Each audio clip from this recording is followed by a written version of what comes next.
Hello, everybody.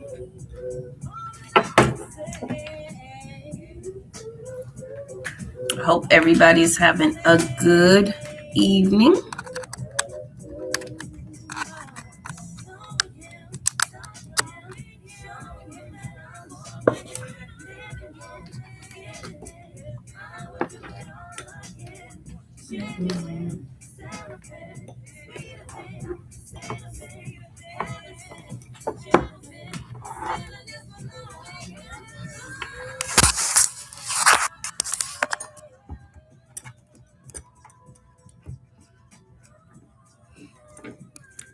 I know I'm live, y'all, but for some reason on this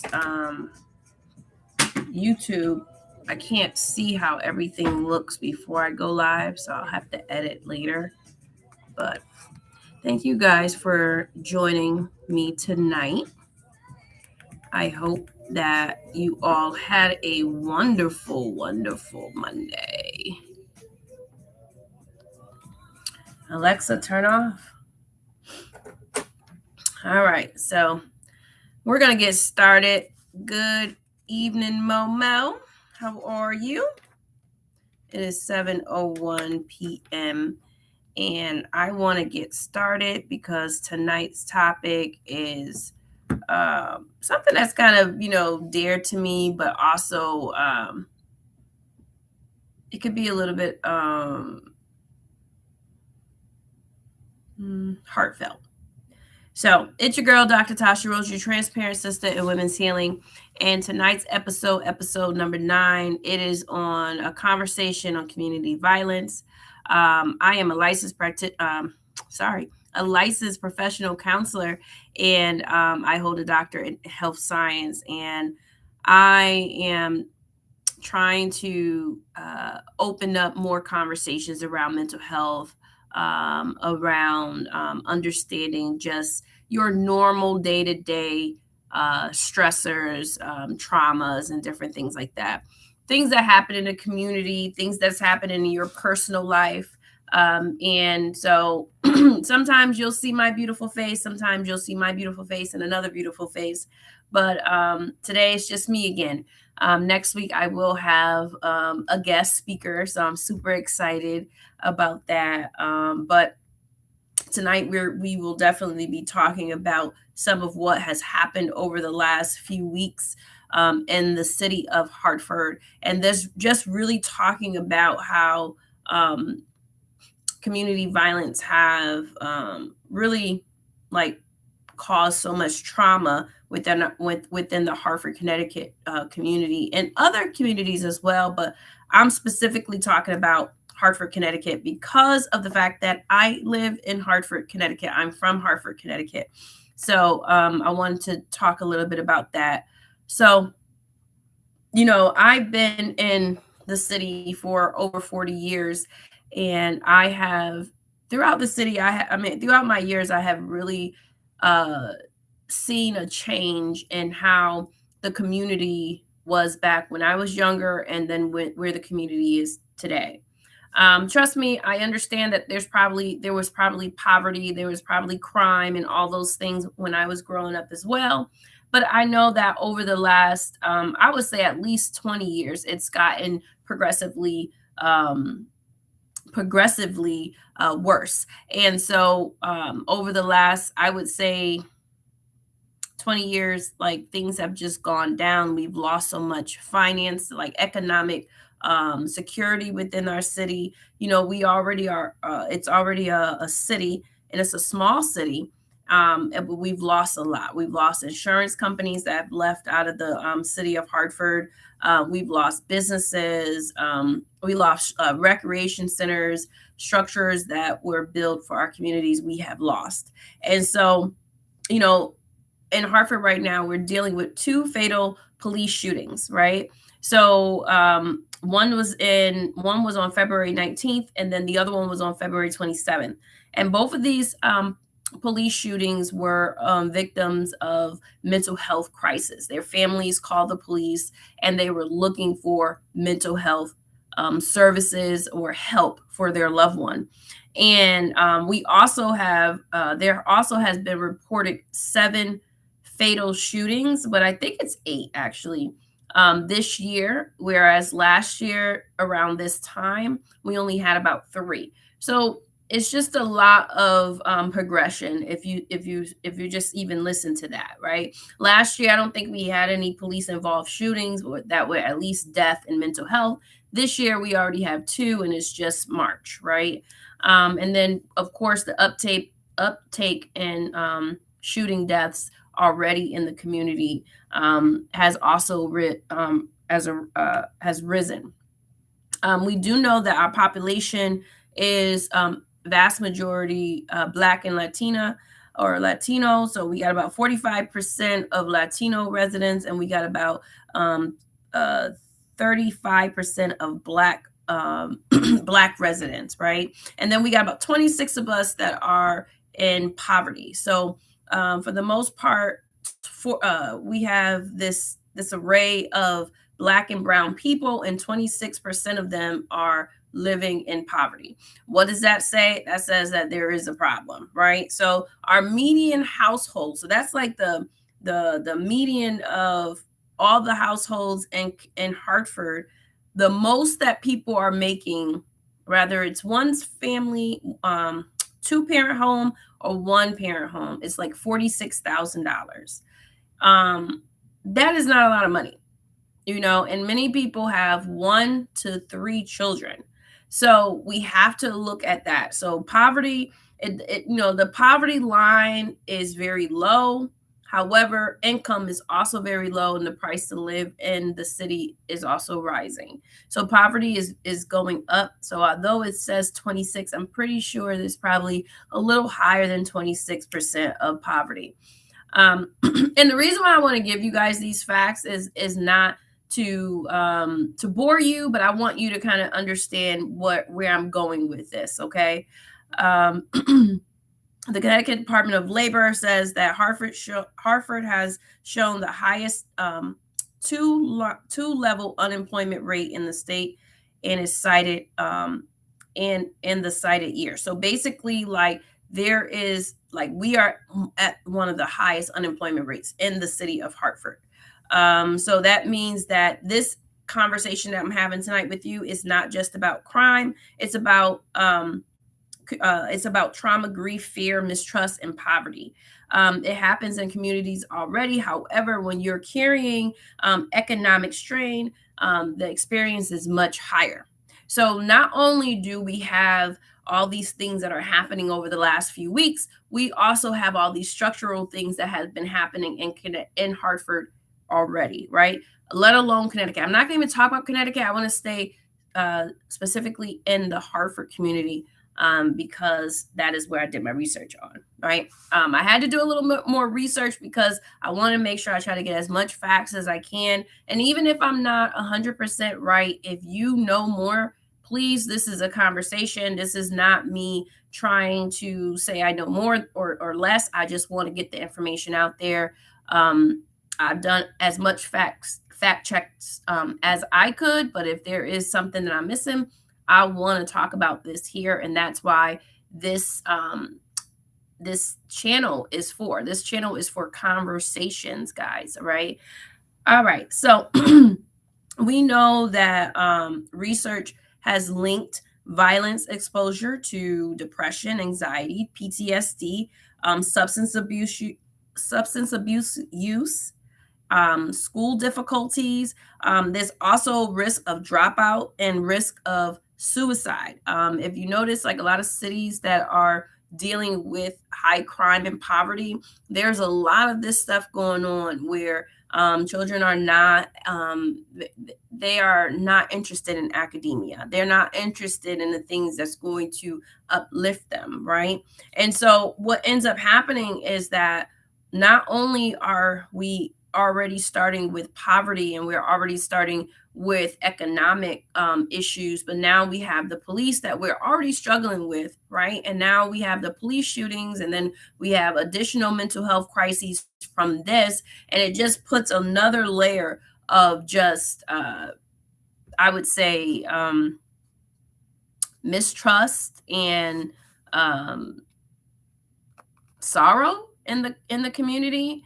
And so I want to talk about, I don't want us to just like blame one group without and then excusing another group, because there's enough blame to go around for everybody. So this is really not about blame. This is just really about having a conversation about how we can find some solutions, some information of what's happening, understanding psychological traits of it, educational things, and really try to salvage some of these, try to come up with some solutions that can help us, right? So we want to heal, right? I know I want to heal. I want to help my community. So this is why I do what I do, right? So sometimes when we think about the risks that gun violence have, poverty, economic strain, and all that, we know that trauma becomes normal when shootings, sirens, memorials, and alike become routine. That's when you know we have a problem, right? When you can wake up in the morning and hear sirens, you hear shootings, right? You every day there's somebody having a memorial for someone, or you're seeing something on the street. It becomes normal, and people become numb, and or they become hyper vigilant. They can become angry, they can become detached or emotionally shut down.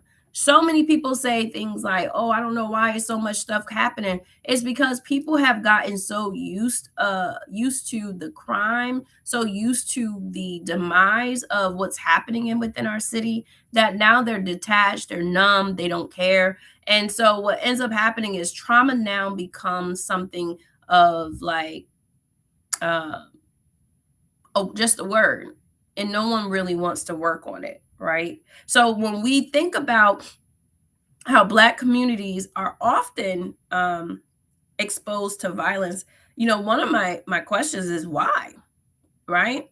But sometimes we get into these conversations and we ask these things and we don't get any answers.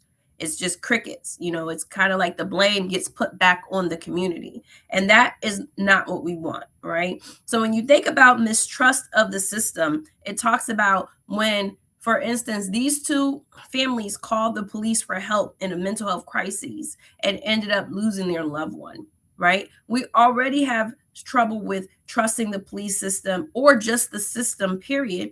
And so when an officer comes and murders or shoots someone, that then puts it back to, I'd rather just take care of things myself, right? And so over time, a lot of people would rather try to handle things themselves than to reach out to who we supposed to have in order to protect us. They rather just call each other, right? And so that's how a lot of crime gets escalated, because of the fact that people don't trust the police. They don't trust the system to protect them. So therefore, they start to take things in their own hands. So also, you think about how some people in the community also feel a sense of hopelessness, or they have more of a harmful ideation. So, when you think about why are people fighting, they're shooting, people are always arguing, all these things are happening, is because a lot of our communities are experiencing grief, right? We're experiencing poverty, grief, racism, and that is a repeated loss, right? So each time you're experiencing these things, you may begin to feel or start thinking like, nothing is going to change, nobody protects us, I have no future, I have to strike first, or maybe my life just doesn't matter. When you start to think like this is a sense of hopelessness. This is a sense of, you know what, I'm going to hurt somebody before they hurt me. So that's where the harmful ideation comes from. Why? Because it's like, if no one is out here trying to help change the system so that we can get out of these spaces, then why am I even trying? And so many of us, who get stuck in these spaces. We do get stuck if we don't have the right supports, we don't have the structure, we don't have the mental stability. We end up having these thoughts of nobody protects us, nobody there's nobody that I can trust, there's no future for me. I'm gonna have to hurt that person before they hurt me, so I'm doing everything to protect myself. And you end up being in a survival space and not a more of a you end up being reactive instead of being proactive. And so what ends up happening is that because you feel so strong about it, that's where the revenge ideation come from, right? When somebody hurts you, you go out to hurt them. That's when the emotional numbness come. That's why you don't care. That's why a lot of times in these communities, that when these things happen, people stop caring about one another because they're emotionally numb. They are emotionally numb, so therefore they start to engage in reckless behaviors. They self-medicate, and then they start to look at things as, well, you know what, I'm just going to do what's best for me. I'm not worried about nobody else. And sometimes that's including their children, that's including their family members, that's including their communities. So that's where, like, when we are not thinking properly because of all the things that we've gone through and have been through, and trauma and everything like that, we no longer can think about how our behavior or how our actions may hurt someone else because we're so numb, right? We just want people to feel the way we feel. Is it right? No, but this is a psychological thing that happens, guys. And over time, the more people are indoctrinated into this is what ends up happening, right? So how does it in fact impact our schools and our youth? So violence don't just stay on the streets, guys. It goes into the school system. So you guys know that I did, or you don't know, now you know, I did my thesis on uh I did my thesis on how, oh my goodness, I just lost my thought. Ain't that a blip? All right. So I did how trauma is seen in the eyes of social workers in school or counselors. And when you really think about how violence on the street, violence on the block, it just doesn't stay on the block. It comes into the classrooms, right? So you have classroom disruptions, you have poor concentration, irritability, absenteeism, you have conflict, exhaustion, shutdown.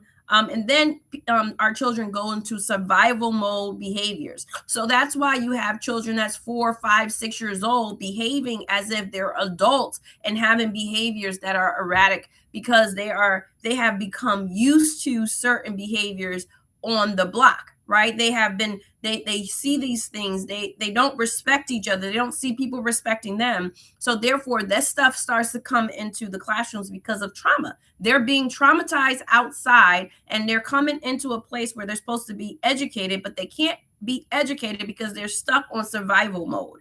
And so that's where, we have all these things going on with our students, but we can't really figure it out because there's so many of them going through these things that now it's just become, oh, they have a bad attitude, or these kids are off the wall. Like, I'm pretty sure we've all said similar things. I've said it myself. But the more you start to think about how the impacts of violence in the communities impact us not only on the street, but it starts to infiltrate in the school systems, and it infiltrates just down the line. And our children are getting younger and younger, and they're being exposed and they're being traumatized, and no one's helping.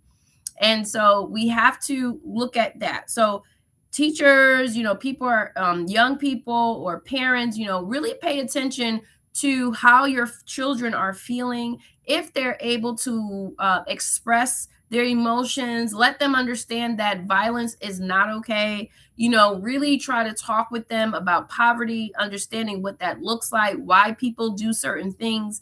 Don't just allow children to say, well, we live in a city or we live in the hood. No, that's not an excuse, because then our children don't understand that this is not normal behavior. When you're able to explain to children why certain things are happening, then those children will ask more questions, and they will see that there's things outside of where they come from, right?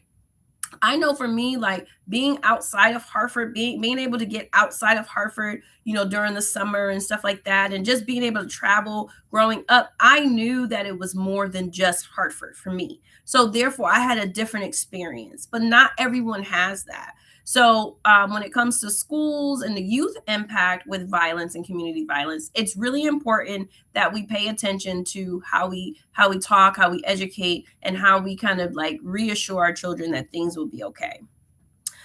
We look at economic despair and feeding the cycle. So poverty, unemployment, wealth gaps, and neighborhood deinvestment in communities can make our communities more vulnerable.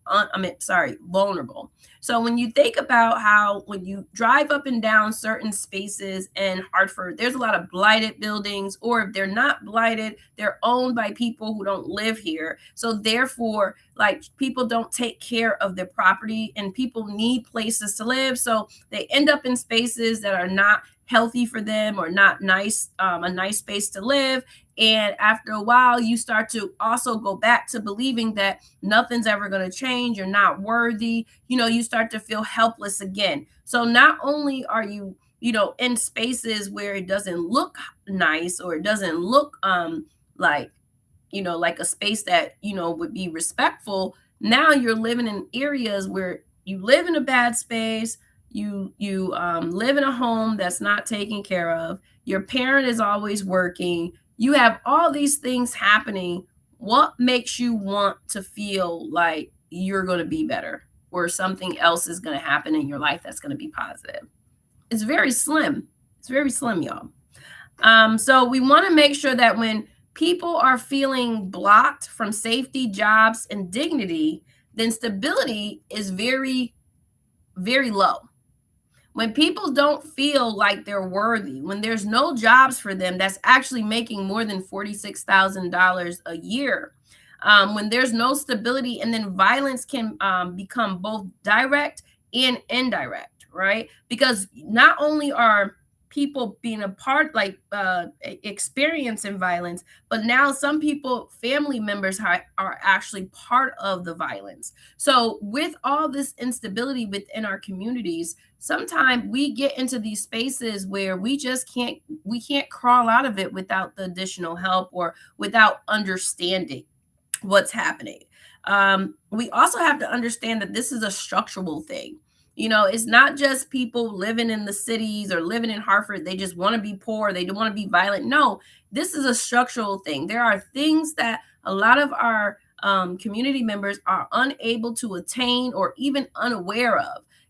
For me, like being part of certain organizations, and having friends in certain spaces, I've learned about some resources within my community. But think about people who don't really understand, or think about some parents who may not know how to read, or parents who don't know how to read English, right? How would they find resources if it's not given to them, right?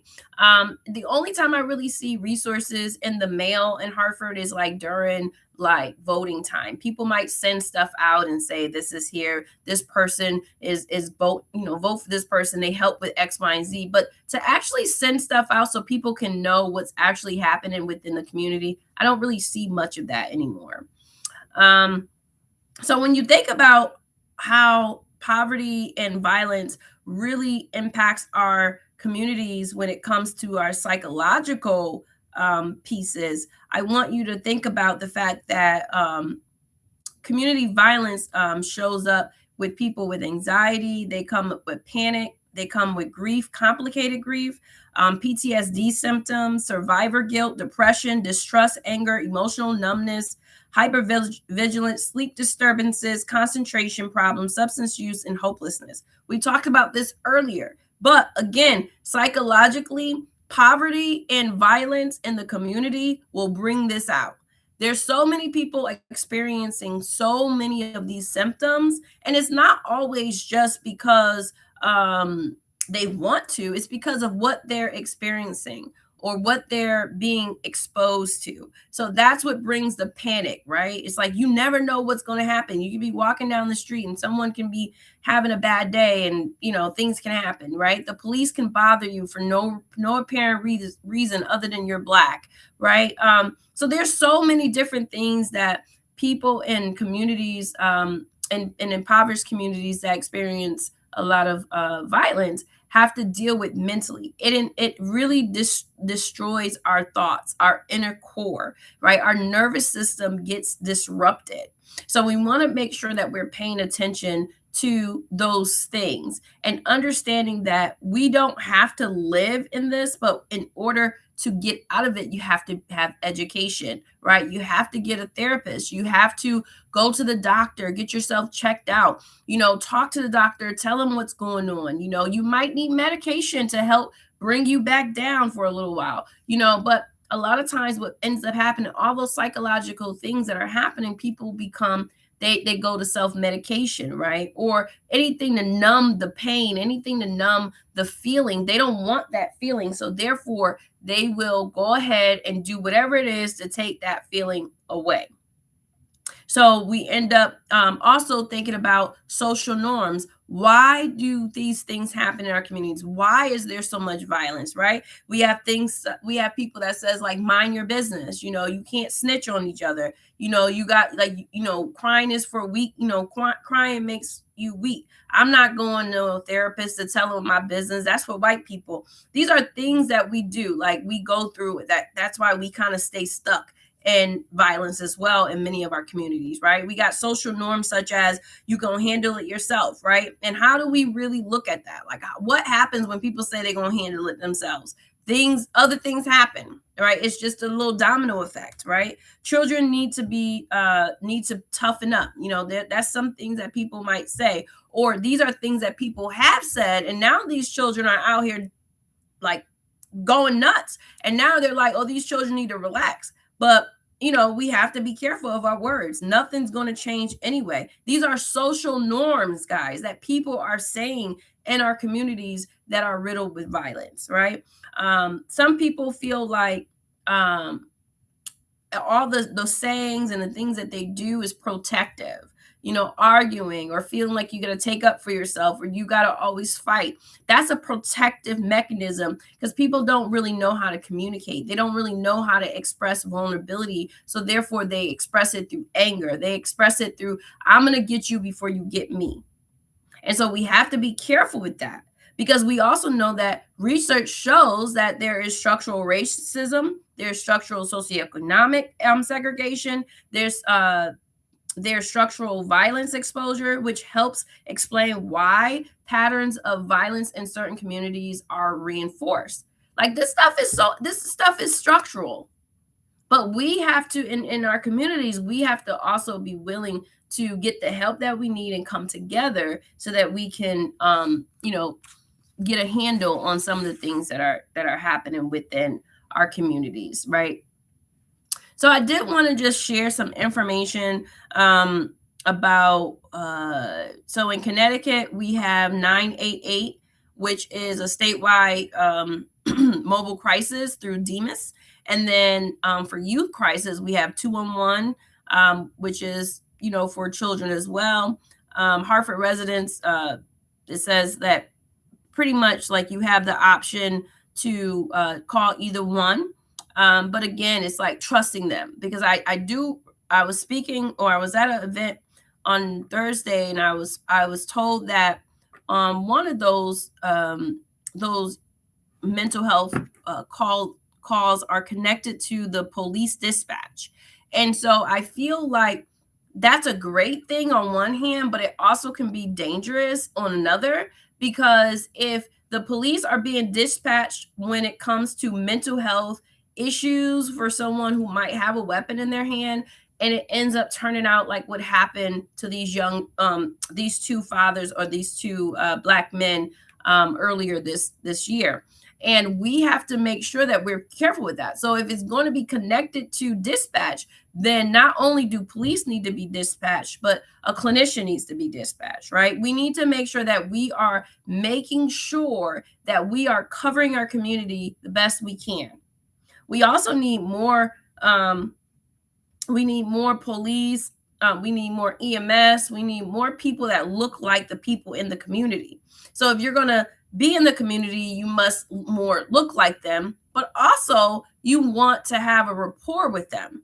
So if you know that black or brown people kind of frighten you, this might not be the area for you, right? If you're not really sure about cultural norms and different things or how people speak or how they behave, this might not be the place for you if you're an EMS or officer in a city that's high in poverty and violence, right? Because these things are really, really important, especially when you're dealing with people with mental health. You have to understand what that looks like. You can't be okay in one area, but then in the other area, you feel threatened. It doesn't work that way. And mental health is not always something like sometimes people do look aggressive and scary, but that's just because sometimes they're not thinking, they're not processing, but it does not give anyone the right to hurt them, because if they're doing what they're doing, they're looking for help, right? They just may not know how to ask for the help the proper way. We also need to invest in our community. And when it comes to interventions, like I think that our mayor needs to give more into our community, our government. Like I noticed that I was reading an article and I listened to our superintendent talk about our deficit in the school system. And I'm just thinking, like, wow, like we need to have our schools like revamped. We have so many children that are in these magnet schools and outside of Hartford, and the money is just going with them. I was born and raised, and I was educated through the Hartford system, and I received a really great education. Unfortunately, it may not be the same, but I also feel like because of the structural segregation that was created, and it's if you notice like Crack schools and a lot of the magnet schools, they were situated in Hartford, but they were taking our kids out of our actual system. And that's that's structural segregation, and I believe that was done intentionally to harm our youth and harm our city. I may not be right, but that's what I believe, y'all. That's my opinion, because there's no way that our schools should be feeling like this. And when I talk to my daughter and I talk to other people who are in the school system, it's like these children are struggling, and they're not just struggling because the schools are bad. They're struggling because there's no resources. So we talk about interventions, but it's like why aren't we putting the interventions in the school? Like teaching kids how to drive, right? Home economics, music, instrument. Like there's nothing in our system anymore. And so when you talk about community violence intervention, I believe that it starts in the schools. It has to start in the school. When you teach a child how to love each other and how to be there for each other and how to respect one another, they take that out into the community. So just like violence is not just on the street, education should not just be in the school, but it also should not just be in someone's home. Right? We need to make sure that everything is encompassed together. That's intervention. Everyone working together. But half of the time, you don't know what's happening. One, there's no money in our system, right? The kids are not getting the education that they need. They're short-staffed in teachers. They're short-staffed in administration. They're short-staffed in services that are needed for our special education children and our children with autism. Children are not being taught properly. They're just thrown in classrooms. Everything is like we're gonna put everybody in one class, but not realizing that it's hurting other children, right? Some children start, like, if you put children in a classroom together, especially when they're just starting out, and they're in a classroom with children who don't thrive, some of those children will begin not to thrive because it's a mimic. Many of our children mimic each other. They mimic adults. That's why a lot of our children behave the way they behave. But if we put systems in place in the schools, then guess what?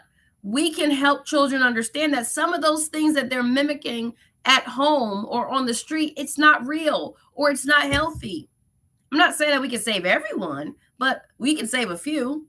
But when you're putting a bunch of children who are on all different educational, intellectual spaces, it's not always helpful. It's not always helpful. I'm not saying that children are, all children can't have an education. But what I'm saying is that we still need to do it properly. So when we talk about interventions, violent interventions, I do believe that with the proper help in our school, our education system, we can have more interventions to help reduce violence. Because right now, a lot of the violence are is coming from youth. It's coming from youth. It's a lot of that. And it's not only adults. And now the youth don't even respect the adults. And that was never a thing, right? So there are things that we can do. Like there are community outreach programs like HCTC, there's Compass, there's Mothers Against Violence. There's a lot of programs out here that people are on the ground trying to do the work to try to stop some of the violence, try to give help to the to the communities. But I will say this to our families and people who are struggling with poverty and violence and things like that. Don't just take the resource. Don't just take the handout, right? Don't just take something tangible. Really go and try to learn something. Really understand what's happening within your communities. Because we can get resources in our community. However, even though or although you're going through things, there are programs once you know that you should want to be a part of, that you should want to do more, right? We have to do better.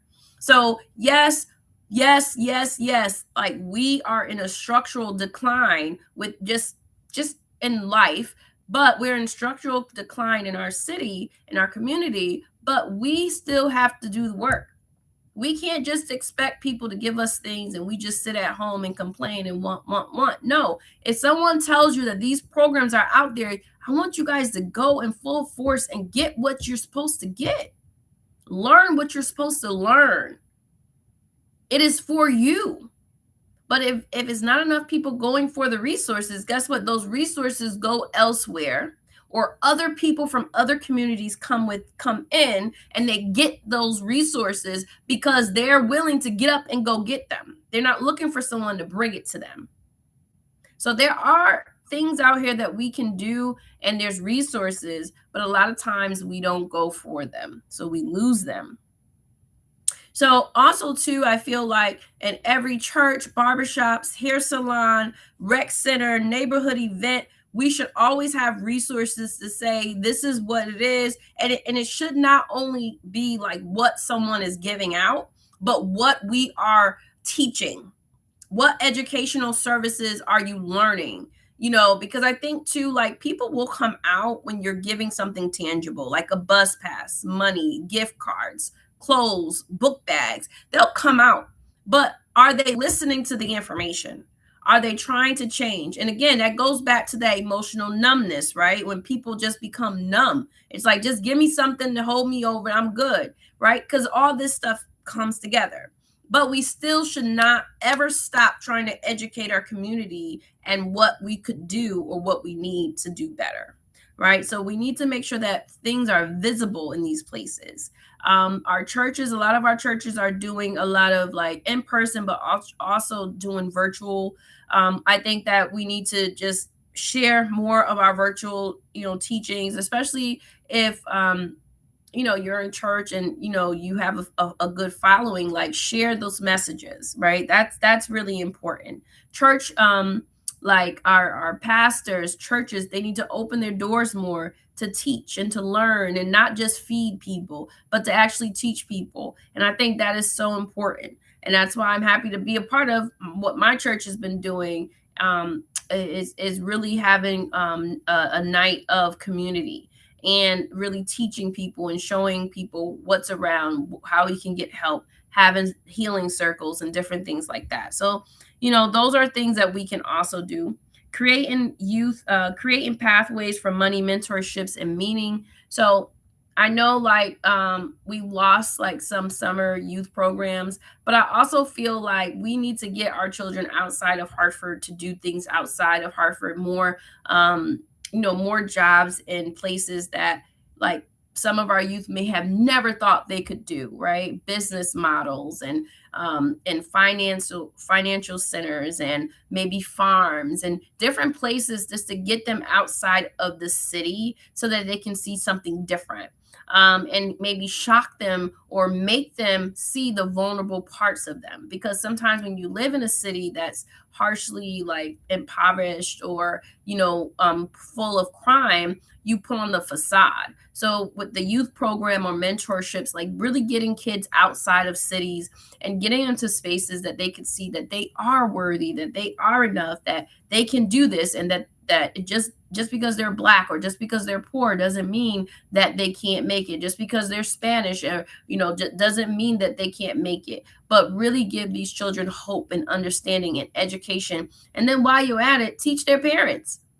If our kids are part of an education, like a youth program, then our parents should also be a part of something, especially if they're not working or if they need additional help too. Just like the driving courses, the parents have to do an 8-hour driving course, not driving course, but like drug and alcohol class with their kids. We have to get our parents and our guardians involved in some of the things that our children are doing, and it has to be mandatory. What else can we think about? So again, when a lot of times when we talk about racial things, people shut down, like they don't really want to talk about it. And it's not about only personal pain, it's about structural truth. We know that Black communities often experience the combined burdens of violence exposure, and concentrated poverty, discrimination, and unequal access to resources. We know that. So we don't need to just heal when these realities are denied. We need to heal all the time. We need to understand why these things are happening in our community. We need to be educated on that. But we also need to be doing something about it, right? We need to not look at people and judge them. We need to not tell people, oh, you only going to be able to do this if you look a certain way, or you got to do this. No, like bring people in, educate them, make them feel motivated. And that's how people will start to turn the other way and do things more effectively, right? So I did some research from, WFSB. I did CDC. I did the Hartford Current. So that's some of where I got some of my information. But I just wanted to just kind of give you guys some information tonight, because the violence in our communities there needs to be some solutions. And the solutions may not always hit the way that we want them to hit. It may not always look the way that we want them to look. But there are great solutions. And one of the solutions is education. Being able to educate people what is a mental health crisis, right? How does mental health impact us? That's a very, very good very good thing to do when you're in a situation where so many people are dealing with the same things over and over and over again. Without proper education, we're going to continue to have these things happening in communities such as Hartford. It's not going to change. Some people are educated and they leave the city, right? But some people in the city, they're not educated. And a lot of times they're not educated because people come into the city sometime and make them feel uneasy, uncomfortable, or judged. But I also will say that although those things you might feel that way, don't stop. Don't stop getting the help that you need.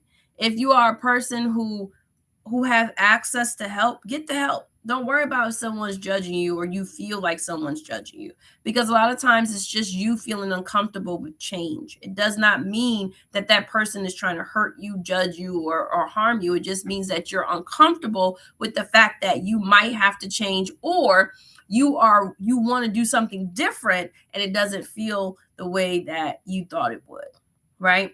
So I would say, like, I have a couple of questions. I hope that, I don't have a lot of people on here tonight, but one of the questions is, when violence becomes common in a city, what starts happening to the mind and the body of people who live there? Anybody want to try that?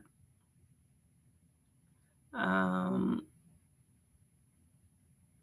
I will also ask, how has poverty changed the way people in Hartford think about safety, options, and survival? And what are some unhealthy survival norms we have normalized in Black communities? And those are some questions that I would, ask if anybody would like to try to answer some. So the first one is, when violence becomes common in a city, what starts happening to the mind and body of people who live there? And then we have, what are some unhealthy survival norms we have normalized in Black communities? And then how has poverty changed the way people in Hartford think about safety, options, and survival?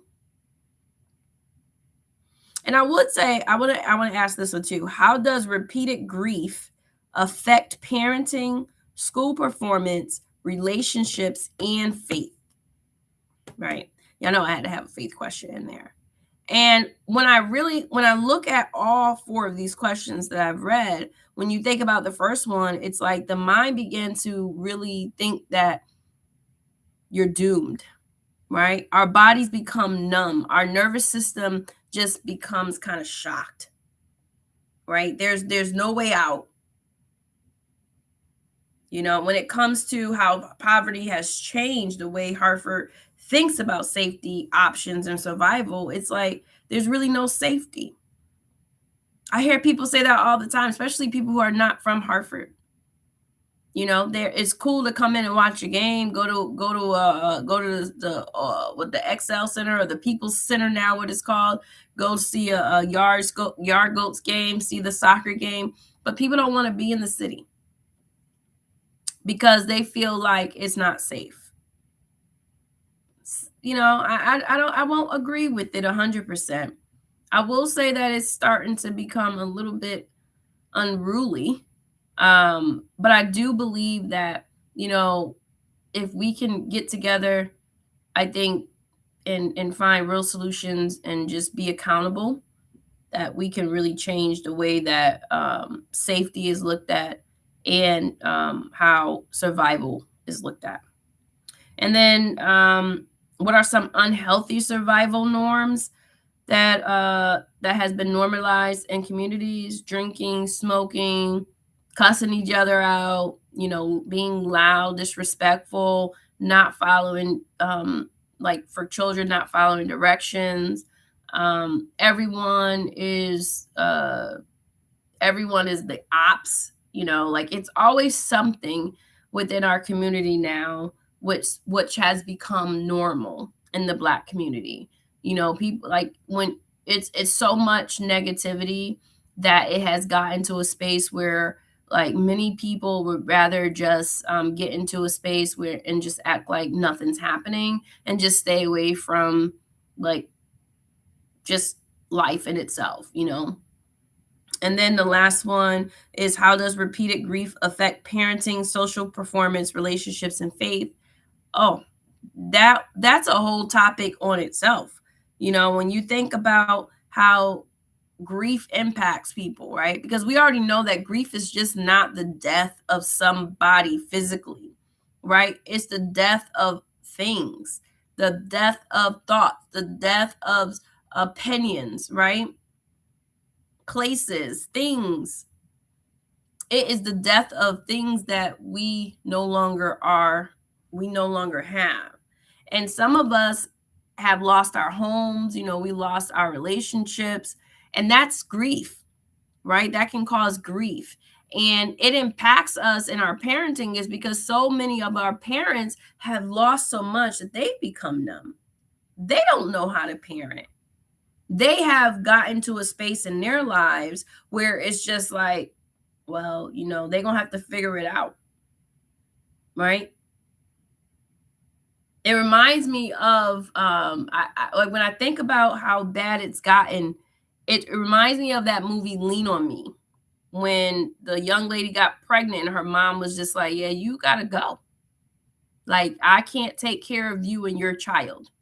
And I believe that with the type of poverty and the violence that's happening um within the community, many of our parents are getting to that space where it's just like, you don't want to listen, you don't want to do this, you don't want to do that, like, you're gonna have to go. And so parents are pushing kids out, not intentionally to hurt them, but they are numb, they have nothing else to give. So Leslie said, I feel like people with mental illness are not safe around police if they're having an episode. I can agree, especially around police officers who are not trained on mental health. And when I say trained, I'm not saying have a class that's a 1 day. I mean, this is stuff that police officers should be learning often, especially in certain areas. Because I was talking to someone today and I was thinking, like, we were talking about how is it that someone with mental health who is white can always get cuffed and be put in the car, or it's it, there can be de-escalated, but then when it's someone who's black, it usually isn't de-escalated. It becomes very anger, like it's rooted in anger, it's rooted in, I'm fearful, I felt threatened. And I started thinking about, like, our police officers need to understand who they're working with, because just like you understand your community, when you come into a community that does not look like you, then you need to start understanding them. So when they are having mental health crisis, that you're not killing them because you're afraid. And so, Leslie, I could not agree with you more. I really do believe that, that's one thing within our community, and a lot of Black communities, that they just don't feel safe around police. And not only with mental health, but just in general. And we need to find ways to make that better. Like, maybe, like, in predominantly Black neighborhoods, they need to have predominantly, or at least what we have, 35% Black and 47% Hispanic. We need to have something that looks like where, who was actually here. And I think that's a big piece within our policing. And I think that it will make a big difference when you have people that look like you, that understands, and having clinicians on route. If you are going to go to a police call for mental health, you need to have a clinician. Like, the clinician needs to be the first person to get to have contact, unless that person is actually actively trying to hurt someone. But it really is so important that, violence in the community is addressed in a way that is going to be educational, that's going to be received, and people don't have to feel let down, And I think sometimes we get into these spaces where we just don't know who to trust. And so we end up um, feeling like we might as well give up. So thank you for that statement, Leslie. That is really, really helpful. Um, we're almost out of time, y'all, but I do have some scripture, because I try to have some scriptures for you guys. So I have Isaiah 1:17. We have, learn to do good, seek justice, correct oppression, and use, so we can use this for, like, the accountability. And then Psalms 34, the Lord is near to the brokenhearted. That's 34:18. That's also for, like, grief and comfort. So when if you're going through some things, you want to go to that psalm, that will help you with grief and comfort. So, when you're praying about the community, think about that. Micah 6:8, that talks about do justice, love mercy, and walk humbly with God. We want to make sure that we are shaping our community the way that we want them, like we want our community to be shaped. So when you are able to, speak these scriptures over your life, over your community, God will hear us. I know He will. Romans 12:15. Rejoice with those who rejoice, weep with those who weep. And we have to remember that our community is hurting. It's not like they're not out here hurting. We need to understand that we have to use empathy. We have to we have to empathize for those within our community, and we have to show up for each other. Proverbs 31:8 and 9. Speak up for those who cannot speak for themselves. So again, this is like a little bit of advocacy. Like you want to use this kind of like to guide you. Like we're supposed to advocate for each other. Jeremiah 29:7. Seek the peace of prosperity of the city. This is something that my pastor talks about, like just having peace over the city of Hartford. Like where we pray for this. And then Galatians 6:2, carry each other's burden. We have to understand that, we can't do things alone. We have to pick up the burden together and find solutions to help kind of like get this in a, like get things moving. So I just don't want this to end tonight thinking that it's just about shootings and violence. This is kind of like a call to action to just say, like, we have to understand that violence is not a normal thing. It's not normal for our children to be used to violence. It's not normal for our children to think that just when they see flowers or something, they should know what that is, at a corner, or bottles of liquor or candles, at a site where someone was shot or killed or whatever. It's like, we have to be mindful of this, like that's not a memorial, that's trauma. That's something that our children are walking around realizing that, like, at the corner near a school, my friend's father was killed. My friend's mother or sister or sibling was killed. Like, that's not something to memorialize. That's trauma. When people put stuff on the street, you make this pretty much like a makeshift cemetery on the street. And that's trauma. And we have to understand that's not normal. We can't keep normalizing trauma. So we have to also hold our politicians, our leaders, we have to hold them accountable, and understand that we all are experiencing pain. It's not about pointing fingers. It's just about wanting something that is going to help our community thrive and help our community grow. And like I said, I'm a big person on, if we can educate our community, I know things will get better. I know. So safety is the presence of justice, care, stability, opportunity, and hope. And that is just the truth, y'all. So I appreciate you guys rocking with me tonight. I wanted to talk about this tonight because I think it's so, so important. And growing up in Hartford and knowing where Hartford was when I was younger and then where it is today, even just my children, where Hartford was when they were smaller compared to where it is now, it's a huge shift. And it feels like it's only getting worse. So, I'm part of Hartford Communities That Care. They're having a training series for the community, and I'm really, really excited to be a part of that. I think that what people are trying to do right now is so important. So anything that I can help with, I'm trying, because at this point, that's my duty.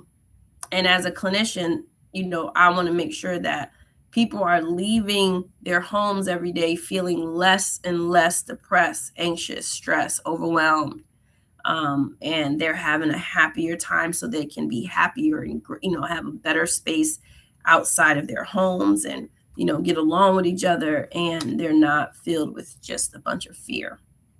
So it's your girl, Dr. Tasha Rose, your transparent sister in women's healing. And I want you to know that I love you and God loves you too. Peace.